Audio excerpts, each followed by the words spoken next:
Hello विद्यार्थी मित्रांनो, नमस्कार. चला तर आज पुन्हा आपण डिझॉल्युशन ऑफ पार्टनरशिप फर्ममधला example number 5 Sita and Gita हे उदाहरण आपण समजावून घेणार आहोत की ज्यामध्ये एक नवीन ॲडजस्टमेंट आहे, वेगळी ॲडजस्टमेंट आहे. ॲडव्हर्टाइजमेंट सस्पेन्स अकाउंट याविषयीची माहिती आज आपण समजावून घेणार आहोत. चला तर सुरुवात करूया. पहिल्यांदा त्यांचा रेशो दिलेला आहे 4:1. तो आपण इथे बाजूला लिहून घेऊ. 4:1 इथे बाजूला आपण लिहून ठेवला आहे. ठीक आहे. आता आपण काय करूया, उदाहरणाला सुरुवात करूया. पहिल्यांदा काय दिलेले आपल्याला, कॅपिटल बॅलन्सेस. आपण काय करतो, कॅपिटल बॅलन्सेस पार्टनर्स कॅपिटलच्या क्रेडिट साईडला ट्रान्सफर करतो. मी इथे घेतले बाय बॅलन्स ब्रॉट डाऊन. किती बॅलन्स होता, सीताचा होता 90,000 आणि गीता होते 40,000 रुपये. 90 आणि 40 घेतले. त्यानंतर म्हटलं तर सन्ड्री क्रेडिटर्स आणि बँक लोन. आता ह्या ज्या लायबिलिटी आहे त्या लायबिलिटी आपण काय करतो, रिलायझेशन अकाउंटच्या क्रेडिट साईडला ट्रान्सफर करतो. मग इथं म्हणणार बाय सन्ड्री लायबिलिटीज अकाउंट. आता त्याच्या खाली कोणकोणत्या लायबिलिटी होत्या, तर पहिली होती काय, क्रेडिटर्स आणि दुसरी होती बँक लोन. आता इथे मी म्हणतो क्रेडिटर्स. किती रुपये होते क्रेडिटर्स, तर 35,000 रुपये. क्रेडिटर्स 35,000 आणि बँक लोन होते, बँक लोन किती आहे, तर 15,000. अशी यांची बेरीज किती झाली, 35 आणि 40, 50,000 रुपये झाले. किती हजार, 50,000. ही घेतली लायबिलिटी. त्याचप्रमाणे आपण काय करतो, इकडे जी RDD दिलेली असते ॲसेटच्या अगेन्स्ट असणारं ही जी काही प्रोव्हिजन आहे RDD, ती आपण इथं लिहून घेऊ. पहिल्यांदा इथं म्हणू बाय RDD अकाउंट. किती रुपये, तर ती 3,000 रुपये आहे. तीही आपण इथे लिहून घेतली. आता एक लक्षात ठेवा, RDD एकदा आपण इथे लिहिली की परत या RDD बाबत आपण काहीही विचार करायचा नाही. म्हणजे एकदा की RDD इथे ट्रान्सफर केली, याचा विषय संपला, परत हिचा काही विचार करायचा नाही. आता पुढे जाऊया. पुढं ॲसेट साईडला म्हटलं बघा, फर्निचर, प्लॅन, ट्रेडमार्क, सन्ड्री डेटर, stock, cash in hand, advertisement suspense. Okay. तर पहिल्यांदा आपल्याला काय सांगितलं आहे, कॅश इन हँडचा बॅलन्स आपण लिहून घेऊ. बघा आता कॅश इन हँडचा बॅलन्स किती होता, तर कॅश इन हँडचा बॅलन्स होता 10,000. मग इथं आपण कॅश अकाउंट ओपन केले, त्याच्या डेबिटला आपण लिहून घेऊ टू बॅलन्स ब्रॉट डाऊन. किती रुपये, तर 10,000 रुपये. तर हे 10,000 रुपये आपण काय केले, इथे लिहिले. त्यानंतर बघा, जशा आपण लायबिलिटी ट्रान्सफर केल्या तशा आपल्याला काय करायचं आहे, ॲसेट पण रिलायझेशन अकाउंटला ट्रान्सफर करायचे आहे. मग ॲसेट जेव्हा आपण रिलायझेशनला ट्रान्सफर करतो त्यावेळेस रिलायझेशनच्या डेबिटला आपण काय म्हणतो, टू सन्ड्री ॲसेट्स अकाउंट. काय म्हणतो, टू सन्ड्री ॲसेट्स अकाउंट. बघा आता कोणकोणते ॲसेट्स आहे तर त्यांची नावं लिहायची. पहिली ॲसेट काय होती, फर्निचर. मग आपण इथं घेतलं फर्निचर. किती रुपये, तर ते आहे 14,000 रुपये. त्यानंतर होते प्लॅन्ट. काय होते, प्लॅन्टची किंमत किती होती, 65,000 रुपये. त्यानंतर होते ट्रेडमार्क. ह्या ॲसेटची किंमत किती होती, 8,000 रुपये. नेक्स्ट ॲसेट आहे सन्ड्री डेटर्स. इथे घेतले सन्ड्री डेटर्स. किती होते, 48,000, 48,000 रुपये. त्यानंतर होतं स्टॉक पण आपण घेतलं. किती रुपयाचं आहे स्टॉक, तर 30,000 रुपये. तेही इथे आपण घेतले. आता यांची बेरीज आपल्याला काय करायची आहे, आउटर साईडला घ्यायची. तर ती बेरीज येते 1,65,000 रुपये. यांची बेरीज येते 1,65,000 रुपये. आता आपण जाऊया पुढे काय म्हटलं तर बघा, ॲडव्हर्टाइजमेंट सस्पेन्स म्हणून दिलेलं आहे आपल्याला. ॲडव्हर्टाइजमेंट सस्पेन्स किती रुपये, 8,000 रुपये. आता याचा अर्थ पहिल्यांदा समजून घ्या. म्हणजे काय की आपण काय करतो, एखादा व्यवसाय असेल त्या व्यवसायाची माहिती समाजापर्यंत पोहोचण्यासाठी, लोकांपर्यंत पोहोचण्यासाठी काय करत असतो, जाहिरात करत असतो. मग त्या जाहिरातीसाठी प्रत्येक व्यवसाय संस्था काय करते, खर्च करते. हा खर्च जो आहे तो प्राथमिक स्वरूपाचा खर्च असतो. म्हणजे लॉंग टर्मसाठी केलेला हा एक्सपेंडिचर असतो.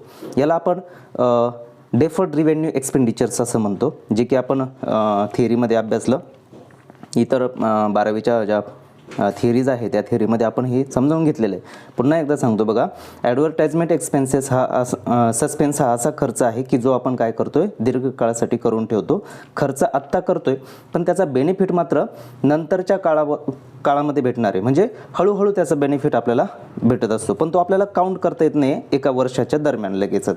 म्हणून आपण काय केलं, तो ॲसेट साईडला तो बॅलन्सेस दिलेला असतो. आता हा जो काही बॅलन्स आहे तो काय करायचा आहे, पार्टनर्सला डिस्ट्रीब्यूट करून द्यायचा आहे. जसं की आपण पार्टनरचे संचित तोटे जसे डिस्ट्रीब्यूट करतो, तसंच इथं ॲडव्हर्टाइजमेंट सस्पेन्स जे आहे तेही आपल्याला काय करायचं आहे, डिस्ट्रीब्यूट करायचं आहे. म्हणजेच काय की आता जे 8,000 रुपये आहे ते 8,000चे किती भाग होतील, 5 भाग होतील. आता 5 भाग का बरं, तर त्यांचा रेशो किती आहे, 4:1 त्यांचा रेशो आहे. म्हणजे एकूण रेशो किती झाले, 5. म्हणजे आपल्याला काय करावं लागणार आहे बघा, हे जे काही 8,000 आहे त्या 8,000ला कितीने भागावं लागणार आहे, 5ने.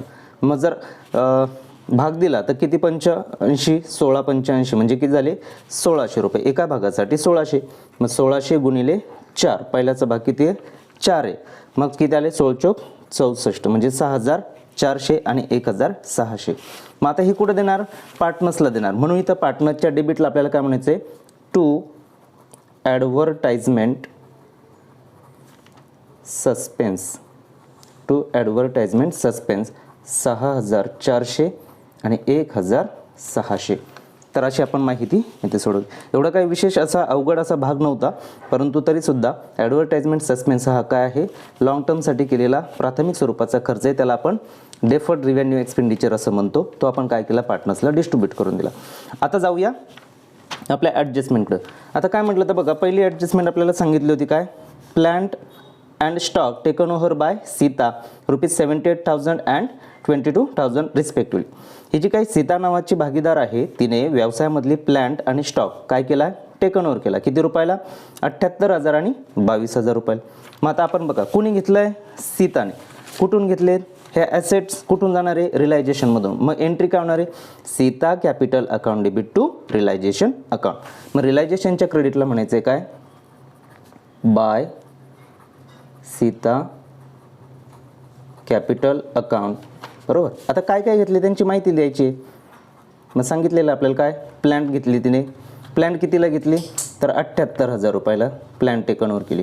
आणि स्टॉक घेतला, आता बघा स्टॉक किती रुपयाला टेकन ओव्हर केला, तर 22,000 रुपयाला टेकन ओव्हर केलं. म्हणजे या दोन मालमत्ता कोणी घेतल्या, सीताने घेतल्या. यांची जर बेरीज केली तर रक्कम येते 1,00,000 रुपये. किती येते, 1,00,000. आता आपल्याला काय करायचं, कुणी घेतले, सीताने घेतले. म्हणून सीताच्या डेबिटला म्हणायचे to realisation account, to realisation account. किती रुपये, तर 1,00,000 रुपये. कशाचे आहेत, तर आपण पाहिजे तर समजण्यासाठी इथं ब्रॅकेटमध्ये लिहितो काय, ॲसेट टेकन, काय केल्या, मालमत्ता टेकन ओव्हर केल्या. म्हणून पहिली ॲडजस्टमेंट झाली. आता जाऊया दुसऱ्या ॲडजस्टमेंटमध्ये. काय म्हटलं तर बघा, debtors realised 90% of book value and trademark at 5,000 and goodwill was realise for ₹27,000. पहिल्यांदा आपण काय करू, डेटर्स जे आहे ते किती रुपयाचे होते बघा. डेटरची किंमत होती 48,000, बरोबर की नाही. त्याचे किती टक्के सांगितलं, 48,000 × 90/100. या पद्धतीने केलं काय, आणि 48,000च्या 10%, शॉर्टकट काय करायचं, 48,000च्या 10% काढायचं. किती आलं, 4,000. एक शून्य जर ड्रॉप केला तर किती राहतात, 10% राहतात. ही सोपी पद्धत आहे, बरोबर की नाही. 48,000वर 10% काढायचं म्हणजे काय करायचं, लास्ट डिजिट जो आहे तो कमी करायचा. म्हणजे शिल्लक राहिलेली रक्कम किती असते, 10% असते. मग आपल्याला 90% घ्यायला सांगितलं, म्हणजेच काय करायचं, 10% मायनस करायचं. मग 48,000मधून 4,800 काय करायचे, वजा करायचे. म्हणजे शिल्लक राहिले 43,200. म्हणजे आता डेटरची रक्कम किती घ्यायची आपल्याला, 43,200 घ्यायची. ठीक आहे ना. मग त्याचप्रमाणे की काय, मग आता इथे हे जे विकलेत, तर विकल्यानंतर काय होणार, कॅश येणार. म्हणून आपण काय म्हणणार, cash account debit to realisation. मग रिलायझेशनमधून काय काय जातं त्याविषयीची माहिती आपल्याला लिहायची. मी इथं म्हणणार आहे बाय कॅश अकाउंट. आता काय काय विकलं, पहिलं त्यांनी सांगितलं डेटर्स विकले. कसे, 90% बुक व्हॅल्यूला विकले. म्हणजे किती आले, 43,200. आता आपण कॅल्क्युलेशन केलं त्या पद्धतीने. त्यानंतर म्हटले ट्रेडमार्क किती रुपये म्हटले, ते ट्रेडमार्क म्हटले ते 5,000 रुपये. तर आपण इथे घेतले 5,000 रुपये. त्याचप्रमाणे काय सांगितलं तर बघा, and goodwill was realise for ₹27,000. आता बघा, गुडविल आपल्याला बॅलन्स शीटमध्ये दिलेलं नाही आहे. म्हणजे काय, जे काही गुडविल आपल्याला न सांगता त्याने सेल केल्याचं सांगितलं किंवा रिलाईज झाल्याचं सांगितलं, तर आपल्याला जर सांगितलं तसं करावं लागणार आहे. मग गुडविलची म्हणजे नावलौकिक विकून किती पैसे आलेत? 27,000 रुपये आले. मग पैसे आले म्हटल्यानंतर कॅश अकाउंटला येणार, म्हणून आपण एंट्री काय करतोय, cash account debit to realisation account. म्हणजे रिलायझेशनच्या क्रेडिटला पुन्हा कॅश म्हणावं लागणार आहे. तर इथं काय म्हणतो मी आता, काय गुडविल विकून पण किती पैसे आले, तर 27,000 रुपये आले. आता जर आपण पाहिलं की प्लॅन टेकन ओव्हर केली, बरोबर, त्यानंतर स्टॉक टेकन ओव्हर केला, डेटर्स विकले गेले, ट्रेडमार्क विकला गेला. आता राहिलं काय, फर्निचरविषयी काही माहिती सांगितली नाही. म्हणजे याचा अर्थ काय की फर्निचर न जादा किमतीला विकलं गेलं, न कमी किमतीला विकलं गेलं. म्हणजेच काय आहे, त्या बुक व्हॅल्यूला विकलं गेलं असं आपल्याला गृहीत धरायचं आहे. म्हणजे इथं आपल्याला म्हणायचं आहे काय, फर्निचर किती रुपये, 14,000 रुपये. म्हणजे बघा, आता मालमत्ता विकताना तुम्हाला त्याच्याविषयीची माहिती दिली नाही, तर आपल्याला काय करायचं आहे, बुक व्हॅल्यू घ्यायची आहे त्याची. किती रुपये घेतले आपण, 14,000 घेतले. आता यांची बेरीज आपण काय करूया, आउटर कॉलमला घेऊ. बघा तर आपल्याला यांची काय करायची, बेरीज करायची. आता ह्या सगळ्या काय केल्या आपण, ॲसेट ज्या काही सेल केल्या त्यांच्याविषयी माहिती आपण काय केली, रिलायझेशनच्या क्रेडिटला घेतली. मग 200, इथं 0 0 0 0 2 अशी 2, 3 आणि 5 8, 8 आणि 7 15, 15 आणि 4 19, हच्चाले 1, 1 आणि 4 5, 5 6 7, 7 आणि 1 8, किती आले, 89,200 रुपये. आता मालमत्ता विकून किती पैसे आले, 89,200. जसं आपण रिलायझेशनच्या क्रेडिटला घेतलं तसं आपल्याला इथं काय करायचं आहे, कॅश अकाउंटच्या डेबिटला म्हणायचं आहे, टू रिअलायझेशन अकाउंट. किती रुपये, तर 89,200 रुपये. किती, 89,200 रुपये. बघा आता म्हणजे काय झालं, आपली दुसरी ॲडजस्टमेंट पण क्लिअर झाली. आता तिसरी ॲडजस्टमेंट काय सांगितलं बघा, unrecorded asset estimated ₹4,500 was sold for ₹1,500.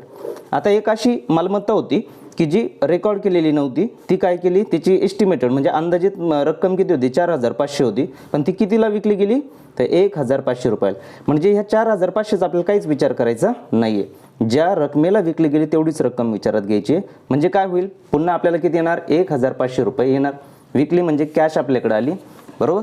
मग ती ॲसेट कुठून जाणार, रिलायझेशनमधून. म्हणजे परत एंट्री काय होईल, cash account debit to realisation. मग कॅश अकाउंटच्या डेबिटला परत मी म्हणतो टू रिलायझेशन अकाउंट 1,500 आणि रिलायझेशनच्या क्रेडिटला बाय कॅश अकाउंट 1,500 कंसात म्हणतो unrecorded asset sold. Unrecorded asset sold समजण्यासाठी. आता इथं पाहिलं तर आपण हे 1,500 यामध्ये पण घेतले असे, परंतु गोंधळ होईल म्हणून मी काय केलं, स्वतंत्र इथं एंट्री दाखवली. किंवा तुम्ही डायरेक्ट इथं 90,700 रुपयाची एंट्री पण करू शकता डायरेक्ट. जर एकत्रित करायचं असेल तर तसंही तुम्हाला करता येऊ शकतं, पण समजण्यासाठी काय केले, स्वतंत्र एंट्री केली. त्यानंतर पुढे आहे number 4, ₹1,000 discount were allowed by creditors while paying their claim. आता जेव्हा क्रेडिटर्स आपल्याला पेड करायचे आहेत, म्हणजे व्यवसाय बंद करतो म्हणजे लोकांचं जे काही देणं आहे ते आपल्याला देणं गरजेचं आहे. तर मग क्रेडिटर्स किती होते आपले, तर क्रेडिटर्स होते 35,000 रुपये. किती होते क्रेडिटर्स, 35,000. त्याला डिस्काउंट किती दिला, 1,000. म्हणजे 35,000 मधून 1,000 गेले, शिल्लक किती राहिले, 34,000 रुपये राहिले. किती राहिले, 34,000. मग आपल्याला फक्त काय आता क्रेडिटर्सच द्यावे लागतील का 35,000. बँक लोन पण होतं ना, आपण बँकेकडनं कर्ज पण घेतलं होतं. किती रुपये कर्ज होतं आपलं, 15,000. ते पण 15,000 द्यावे लागणार आहे आपल्याला, व्यवसाय बंद करतो म्हणून. म्हणजे एकूण आपल्याला किती रुपये देणं आहे बघा, 0 0 0 4 आणि 5 9 आणि 3 आणि 1 4, म्हणजे किती, 49,000 रुपयाचं आपलं देणं आहे. ठीक आहे ना. मग आता व्यवसाय बंद करतो म्हटल्यानंतर आपल्याला देणं द्यावं लागणार आहे.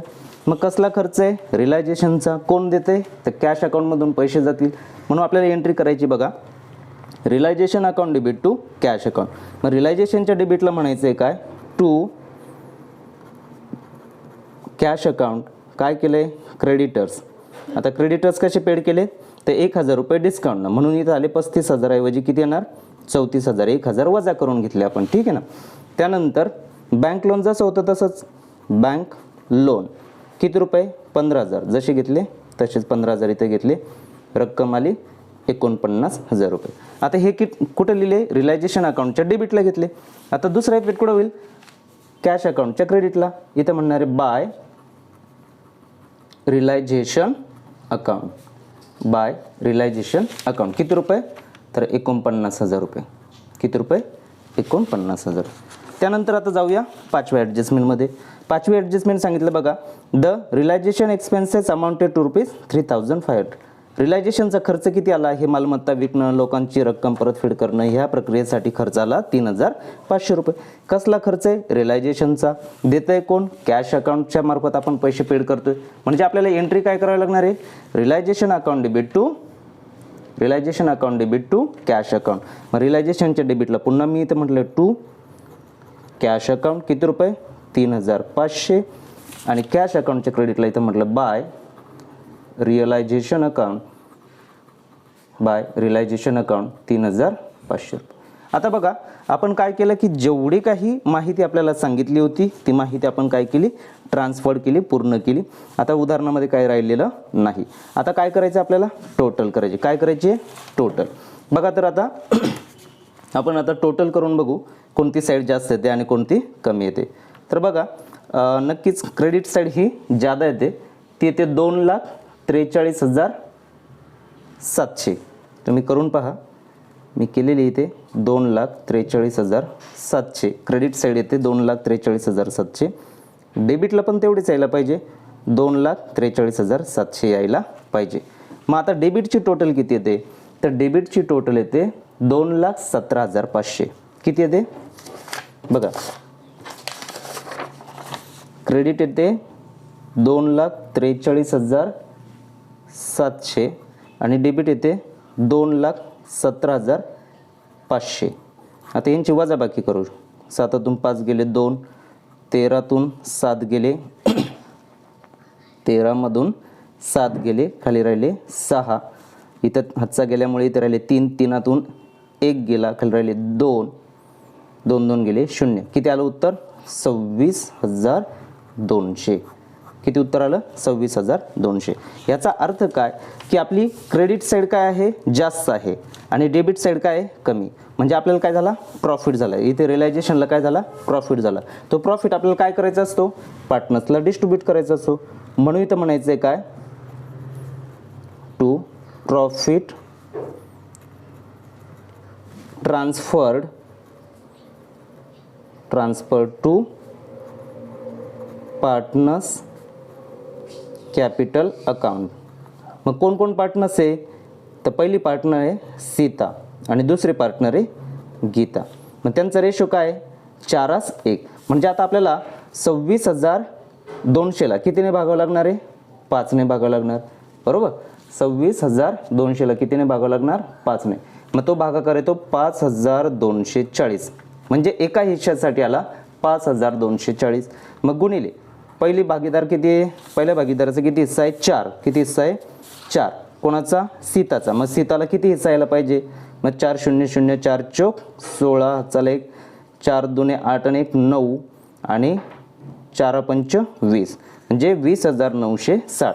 तर आपण इथं घेऊ सीताच्या वाट्याला आले 20,960 आणि गीताच्या वाट्याचा हिस्सा एकच आहे, म्हणजे किती येणार? 5,240. आता यांची टोटल किती झाली? 26,200. हा जो काही प्रॉफिट आहे आपण काय केला? ट्रान्सफर केला. कुठं ट्रान्सफर केला? बघा, आता बघा कुठं ट्रान्सफर केला? रिलायझेशनचा जो काही प्रॉफिट आहे तो पार्टनर्सला आपण ट्रान्सफर केला. म्हणजेच काय? इथं डेबिटला आहे, ट्रान्सफर होऊन कुठं जाणार आहे? पार्टनर्स कॅपिटलच्या क्रेडिट साईडला जाणार आहे. काय होणार आहे? पार्टनर्स कॅपिटल अकाउंटच्या क्रेडिट साईडला बाय रिलायझेशन अकाउंट मला म्हणावं लागणार इथं, बाय रिलायझेशन अकाउंट. आता इथं आले ते 20,960 रुपये आणि इथं आले ते 5,240 रुपये. आता काय करणार आपण? पार्टनर्स कॅपिटल अकाउंट क्लोज करणार. मग इथं किती येतात बघा? 40 आणि 5 45,240, 45,240 मग इकडे पण यायला पाहिजे 45,240 यायला पाहिजे. मग ते येण्यासाठी किती कमी पडतात, डेबिट साईडला फक्त 1,600. मग 45,240 मधून 1,600 वजा केले तर शिल्लक राहतात 43,640. बघा किती शिल्लक राहतात, 43,640. तसंच आता आपल्याला कोणाची क्रेडिट साईड टोटल करायची आहे, सीताची किती होते 90 आणि 20, 1,10,960. किती येतात बघा, 1,10,960 रुपये येतात. कोणती साईड, क्रेडिट साईड. मग डेबिटला पण किती यायला पाहिजे, तेवढेच यायला पाहिजे, 1,10,960 यायला पाहिजे. मग 1,10,960 मधून किती वजा केले, 1,06,400 आपण काय केले, वजा केले. मग ते वजा केल्यानंतर 1,10,960 मधून 1,06,400 वजा केले तर शिल्लक राहतात 4,560 रुपये. 4,560 रुपये शिल्लक राहतात. तर आता इथं नाव काय द्यायचं आहे, इथं नाव द्यायचं आहे आपल्याला टू कॅश अकाउंट. इथं काय नाव द्यायचं आहे, टू कॅश अकाउंट. बघा आता मग कॅश अकाउंट जर इथं नाव दिलं तर इकडे काय म्हणणार आहे, बाय. पहिला कॉलम कोणाचा आहे, सीताचा. मग सीताच्या कॉलममध्ये किती रुपये कमी पडले होते, 4,560. By Sita capital account 4,560. By Gita capital account 43,640. तर आता बघा अशा पद्धतीने आपण काय केलं, हे उदाहरण सोडवलं. आता काय करणार आपण, टोटल करणार. तर ह्या दोन्ही बाजूंचे आपण काय करणार आहे, टोटल. बघा आता किती होतात, 0 0 या 0 0, 5 आणि 2 7, 9 आणि 1 10, हातचाला 1 2, 8 आणि 2 10, म्हणजे 1,07,000 रुपये. इकडे पण येतात का बघूया, 0 0, 6 4 10, हातचाला 1 6, 6 5 6, सॉरी पुन्हा करूया बघा, 0 0, 6 4 10, हातचाला 1 6, 6 5 11, 11 6 17, हातचाला 1 9 1 10, 10 3 13, 13 4 17, 17 3 20, इथं 0, हातचाले 2, 4 आणि 2 6 आणि 6 4 10, किती आले, 1,07,000 रुपये. म्हणजे आपलं कॅश अकाउंट काय झालं, टोटल झालं. बघा तर आता या उदाहरणामध्ये आपण काय केलं आहे, मेजर जी ॲडजस्टमेंट होती ती कशाची होती, ॲडव्हर्टाइजमेंट सस्पेन्स. ती काय केली आपण पार्टनर्सला डिस्ट्रीब्यूट करून दिली त्यांच्या असणाऱ्या प्रॉफिट शेअरिंग रेशोनुसार. असं हे उदाहरण होतं. थँक्यू.